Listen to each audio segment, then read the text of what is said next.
하나님의 말씀은 좌우의 날선 칼과 같고 어떤 검보다도 예리하여 혼과 영과 및 관절과 골수를 찔러 쪼개기까지 하며 또 마음의 생각과 뜻을 판단하나니라는 히브리서 4장 12절 말씀이 있습니다.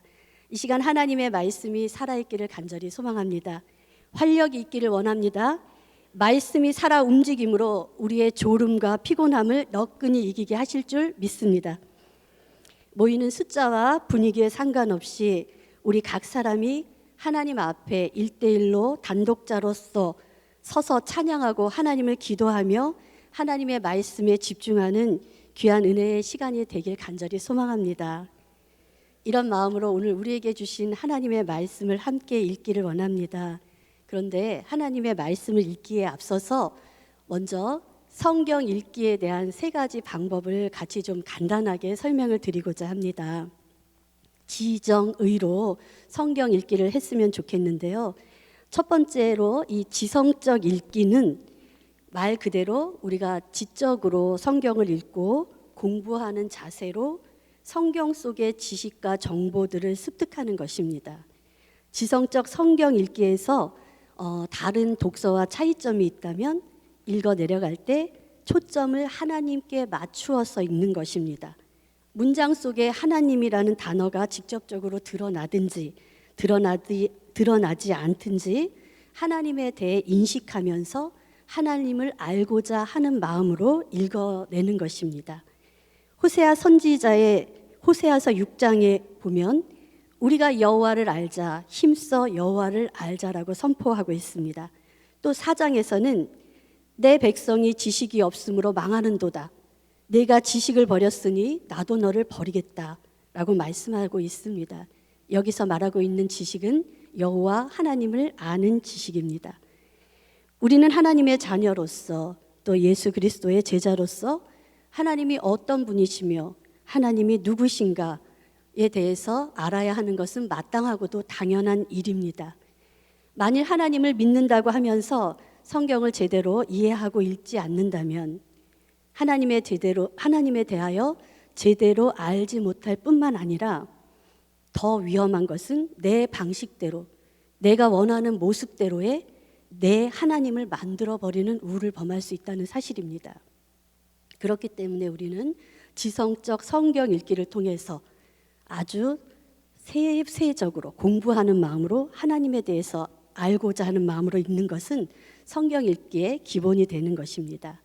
그런 의미에서 오늘 본문 말씀을 읽을 때 3단락으로 나누어서 읽으려고 합니다. 먼저는 지금 처음 말씀드린 것과 같이 우리가 지성적 성경 읽기에 초점을 맞추어서 우리 오늘 본문 말씀 열왕기상 18장 30절에서 46절까지인데요. 우선 35절까지를 우리 내용에 집중하면서 저와 함께 교독하여 읽도록 하겠습니다. 열왕기상 18장 30절입니다. 35절까지 제가 먼저 30절 말씀을 읽겠습니다. 엘리야가 모든 백성을 향하여 이르되 내게로 가까이 오라. 백성이 다 그에게 가까이 가매 그가 무너진 여호와의 제단을 수축하되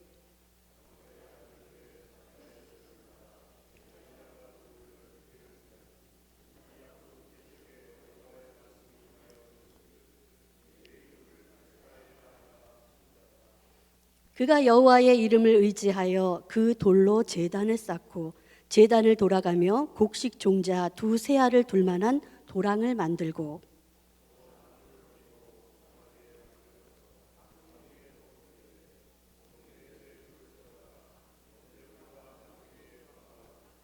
또 이르되 다시 그리하라 하여 다시 그리하니 또 이르되 3번째로 그리하라 하여 3번째로 그리하니 물이 제단으로 두루 흐르고 도랑에도 물이 가득 찼더라.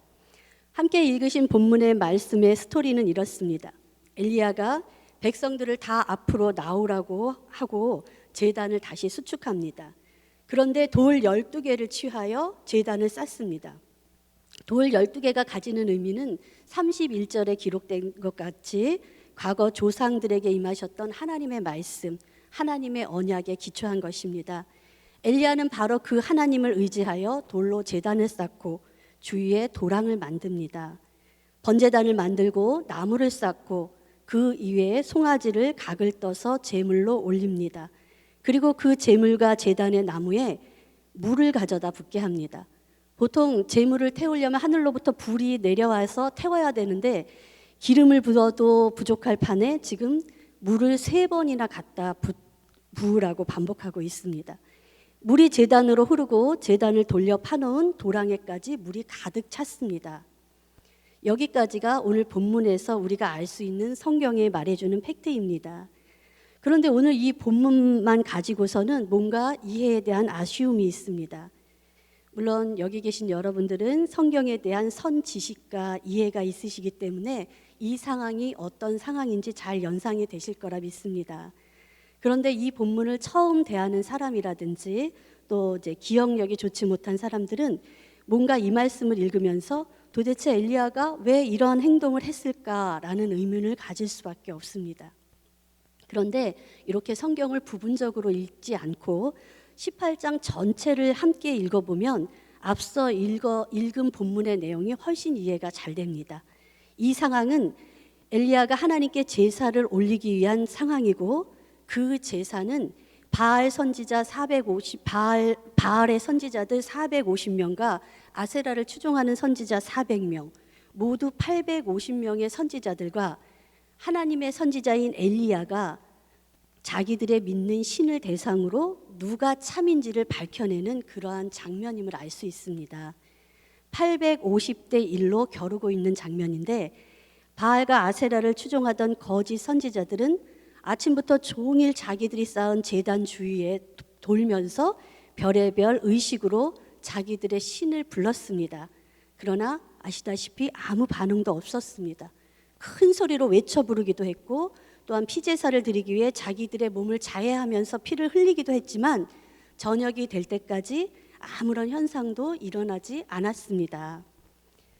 더 자세히 이 내용을 알고 싶으면 17장으로 되돌아가서 17장부터 읽으신다면 이 상황의 정황과 동기를 더 정확히 명확히 알 수 있습니다. 그래서 우리는 성경을 읽을 때 부분적으로 읽기보다 통으로 연결해서 읽는 것이 필요합니다. 오늘 우리는 구약에서 왕들의 이야기 중에 아합 왕의 이야기 편을 읽고 있는데요. 그 중에서도 아합 왕 당시에 활동하던 선지자 엘리야가 갈멜산에서 대결하는 그러한 장면입니다. 앞서 35절까지는 우리가 지성적 성경 읽기로 스토리에 집중해서 읽었다면 이제 36절부터 40절까지는 두 번째 성경 읽기 방법인 정서적 성경 읽기로 우리 같이 한번 읽어봤으면 좋겠습니다. 성경 읽기가 단순히 사건과 줄거리를 통해서 여호와 하나님을 아는 지식으로만 끝나면 안 됩니다. 그 아는 여호와께서 오늘을 살아가는 나와 어떤 관계가 있는가를 깨달아야 합니다. 갈멜산에서 일어났던 그 옛날의 사건이 오늘을 살아가는 나와 무슨 상관이 있으며 그 사건을 통해 하나님께서 오늘 내게 원하시는 것이 무엇인가를 깨달아 알아야 하는 것입니다. 그래서 우리 이제 36절부터 40절까지를 그러한 마음으로 함께 정서적 읽기로 교독해서 읽겠습니다. 제가 36절 먼저 읽고 우리 40절까지 교독하겠습니다. 저녁 소재 드릴 때에 이르러 선지자 엘리야가 나아가서 말하되 아브라함과 이삭과 이스라엘의 하나님 여호와여 주께서 이스라엘 중에서 하나님이신 것과 내가 주의 종인 것과 내가 주의 말씀대로 이 모든 일을 행하는 것을 오늘 알게 하옵소서.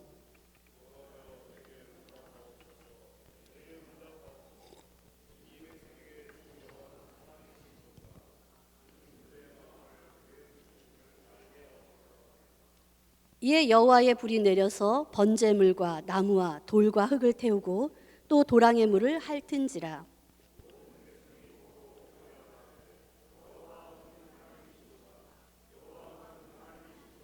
함께요. 엘리야가 그들에게 이르되 바알의 선지자를 잡되 그들 중 하나도 도망하지 못하게 하라 하매 곧 잡은지라. 엘리야가 그들을 기손 시내로 내려다가 거기서 죽이니라. 엘리야가 제단 앞에서 하나님 앞에 간절함으로 하나님께 기도한 내용입니다. 그리고 이 엘리야의 부르짖음에 하나님의 응답하심의 역사가 나타나는 상황입니다. 이것을 목격한 이스라엘 백성들이 하나님을 하나님으로 다시 회복하여 인정하는 부분입니다. 850대 1의 싸움에서 엘리야가 멋지게 승리하는 장면입니다. 그럼 이런 본문의 내용을 정서적으로 읽으면 어떻게 할까요? 엘리야의 간절함이 나의 간절함으로 공감되어야 합니다. 자기 조상들의 하나님을 자신의 하나님으로 고백하는 엘리야를 통해서 우리 또한 과거의 하나님과 오늘 이 시간 이 자리에 있는 과거의 하나님이 오늘 이 시간 이 자리에 있는 나의 하나님으로 경험되어야 할 줄 믿습니다. 그것은 오직 믿음으로만 가능합니다. 아브라함의 하나님, 이삭의 하나님, 야곱의 하나님, 그 하나님이 오늘 여기에 있는 우리 각 사람의 하나님으로 고백되길 간절히 소망합니다. 엘리야는 하나님께서 자기 조상 때부터 함께 하셨다는 것을 믿었습니다. 그리고 자신이 하나님의 종인 것을 믿고 인정했습니다. 그리고 자신이 하는 모든 일이 하나님께서 행하시는 일임을 믿었습니다. 이렇게 엘리야는 믿음으로 간구했습니다. 내게 응답하소서, 내게 응답하소서. 대체 엘리야의 무엇이 엘리야로 하여금 이렇게 간절한 기도를 하게 했을까요? 그것은 바로 세상의 목마름 때문입니다. 3년 반 동안 비가 내리지 않았습니다. 풍요롭고 잘 나가던 땅에 선지자 엘리야의 말 한마디로, 그 한마디의 선포로 온 천지가 물 한 방울 없는 세상이 되어버렸습니다. 태평성세를 누리고 최고의 권력을 가진 악독한 아합 왕이라 할지라도 가뭄을 해결하지는 못했습니다. 그래서 엘리야를 잡아 죽이려고 찾아다녔고, 엘리야는 다니기에 급급하다가 이제 정면 승부수를 내서 하나님의 살아계심을 증명해 보이고 있는 것입니다. 엘리야의 기도는 850대 1로 싸우는 영적 대적 기도였습니다. 바알과 아세라를 섬기던 선지자들을 모두 죽여버렸고, 하나님의 백성들에게는 다시금 하나님께로 돌아오도록 하게 하는 중보 기도였습니다. 오늘 우리의 기도와 무엇이 어떻게 다른지 깨닫기를 소원합니다. 우리의 기도 언어가 바뀌기를 기대합니다. 나의 유익을 강구하는 현세적인 문제 해결의 기도에서 이제는 보다 우리의 시야를 넓혀서 이 세상을 위한 중보 기도로 우리의 기도의 지경이 넓혀지기를 바랍니다. 세상은 목말라 하고 있습니다. 이제 마지막 세 번째 성경 읽기 단계인 의지적 성경 읽기로 말씀 읽기를 원합니다. 하나님의 말씀이 지식적으로 이해가 되고 정서적으로 깨달음의 변화를 갖게 하고, 그렇다면 그 다음은 삶의 실천으로 드러나야 하는 단계입니다. 말씀을 읽으면서 의지적 결단을 하고 우리 삶의 현장으로 그 말씀을 가지고 가서 실제적인 변화로 드러내지기를 소망합니다. 우리 다 함께 41절로부터 46절까지 말씀을 읽겠습니다. 지성적으로 본문의 내용을 요약하시고 정서적으로 공감하시고 깨달음으로 실천적 결단까지를 각오하면서 함께 읽기를 원합니다. 41절 말씀 제가 읽습니다. 엘리야가 아합에게 이르되 올라가서 먹고 마시소서, 큰 비 소리가 있나이다.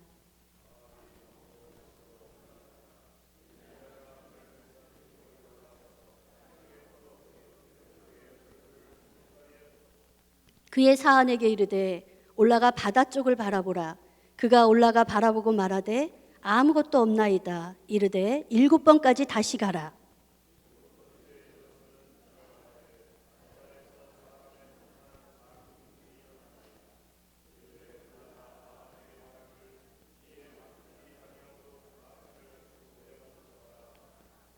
조금 후에 구름과 바람이 일어나서 하늘이 캄캄해지며 큰 비가 내리는지라. 아합이 마차를 타고 이스라엘로 가니 여호와의 능력이 엘리야에게 임하매 그가 허리를 동이고 이스라엘로 들어가는 곳까지 아합 앞에서 달려갔더라. 내용은 엘리야의 기도에 불로 응답하신 하나님께서 이제 가뭄을 거두시고 비를 내려주시는 내용입니다. 믿음으로 간구하는 사람은 반드시 하나님께서 이루어 주심을 믿고 행동합니다. 엘리야는 아합에게 비가 올 것을 전제하에 이야기했습니다. 우리의 믿음은 어떤가요? 기도하고 나서 또 걱정합니다. 이제 앞으로는 기도하고 나서는 걱정하지 말고 기도가 이루어짐을 믿고 믿음으로 의지적 결단을 갖고 행동하는 우리가 되길 간절히 소망합니다. 동천자의 1차 아파트와 2차 아파트가 우리 교회 주변에 세워지기까지 기초공사 땅을 팔 때부터 우리 교회가 함께 기도해 온 것으로 알고 있습니다. 어쩌면 저는 그 덕분에 목양교회 전도 담당 전도사로 사역할 기회를 얻게 되었습니다. 제가 2016년 8월에 목양교회에 부르심을 받고 와서 처음 받은 2가지 미션이 있습니다. 전교인의 전도문화 정착과 전도대원의 세대 보완이었습니다. 우리 박석창 장로님 잘 알고 계실 것 같고요. 그리고 자이 아파트 입주 전도라는 큰 숙제가 앞에 놓여져 있었습니다. 저는 전도 담당 전도사가 저 한 명을 뽑는 자리인 걸 모르고 지원을 했습니다. 그렇기 때문에 사역을 시작하자마자 제가 감당하기에는 너무 부담이 느껴져서 내 자리가 아닌가 보다 하고 한 달을 채우고 그만두어야 하나 당장이라도 그만두어야 하나 고민을 했었습니다. 그때 믿지 않던 불신자인 제 친구가 제게 이런 말을 했습니다. 우리 나이에 이제 뽑아주는 데도 없는데 그냥 다녀라. 너는 어차피 교회에서 아침 저녁 살다시피 하니까 이왕 교회 다닐 거면 월급 받고 다니면 좋지 않겠냐. 예, 그 친구 앞에 저는 그런 말을 들으면서 부끄럽다는 생각도 들었고 또 그 친구를 전도하려면 제가 먼저 제대로 잘 믿어야 되겠구나라는 결심이 섰습니다. 그러나 그럼에도 불구하고 언제나 현실은 저보다 크게 느껴졌습니다. 그래서 매일 기도하기 시작했습니다. 그러다 보니 하나님께서는 매일 함께 기도하는 권사님도 붙여주셨고요. 또 우리 교회 전도 초기부터 그 모든 역사를 수기로 기록해 놓으셨던 것들을 제게 보여주시며 설명해 주시는 권사님도 계셨습니다. 그리고 또 제가 전도에 대해서 잘 모르니까 전도 훈련과 세미나를 가겠다고 하면 우리 담임 목사님께서는 아낌없이 지원을 해주셨고 또 아무것도 할 줄 모르는 제가 잘 할 수 있을 때까지 기다리고 지켜봐 주셨습니다. 그러나 제가 할 수 있는 것은 유일한 한 가지 기도뿐이었습니다. 하나님 어떻게 할까요? 저 아파트 어떻게 할까요? 하나님 뭘 할까요? 하나님 제가 감당하기에는 너무 힘들어요. 그러다 보니 그렇게 기도밖에 한 게 없는데 하나님께서는 하나님의 때에 따라 필요한 사람들을 통해서 하나님이 일하고 계심을 보여주셨습니다. 이제 우리가 할 일은 우리가 기도하고 믿고 기도한 대로 이루어 가실 것을 믿고 그 이후의 일들을 준비하고 행동하는 것뿐입니다. 이 성전이 앞으로 예배하는 사람들로 가득 찰 것입니다. 우리는 그때를 대비해서 준비해야 할 때입니다. 무엇을 준비할까요? 이 시간에는 여러분들이 하실 수 있는 일 제가 지금 생각이 났습니다. 꽉 차면 굉장히 밀착해서 앉으셔야 되는데 우린 너무 널찍이 앉는 자리에 익숙해져 있습니다. 이제 다음 주부터라도 붙어서 좁혀서 바짝바짝 앉는 연습을 해야 되지 않을까 생각해 봅니다. 현 상태에서 성도의 수가 늘어났을 때 불편한 상황들이 뭘까? 불편함이 무엇일까? 미리미리 헤아려 대비하며 준비해야 될 때인 줄 믿습니다. 엘리야는 비가 올 것을 믿고 아합에게 마차를 타고 가라고 말했습니다. 그리고 본인은 허리끈을 묶고 그 마차를 앞질러서 아합 앞으로 달려갔습니다. 하나님의 능력이 임했기 때문에 가능한 일이었습니다. 사랑하는 성도 여러분, 오늘 우리의 현실은 3년 반 이상의 가뭄으로 목말라 있습니다. 풍요한 것 같으나 껍데기뿐이고 행복한 것 같으나 우울감, 고독감, 외로움 등의 갈증으로 목말라 있습니다. 아합 왕조 시대가 그랬던 것처럼 이 시대도 크게 다를 바가 없습니다. 이때 주님께서는 우리에게 기도하기를 요청하고 있습니다. 우리가 간절히 부르짖어 기도하기를 원하십니다. 교회가 교회됨을 회복하기를 원하십니다. 하나님이 하나님이심을 하나님 되시기를 원하고 있습니다. 너는 내게 부르짖으라. 내가 내게 응답하겠고 내가 알지 못하는 크고 은밀한 일을 내게 보이리라. 너희는 더욱 큰 은사를 사모하라. 내가 또한 가장 좋은 길을 너희에게 보이리라. 주님의 약속의 말씀이 우리 가운데 이루어질 줄로 믿습니다.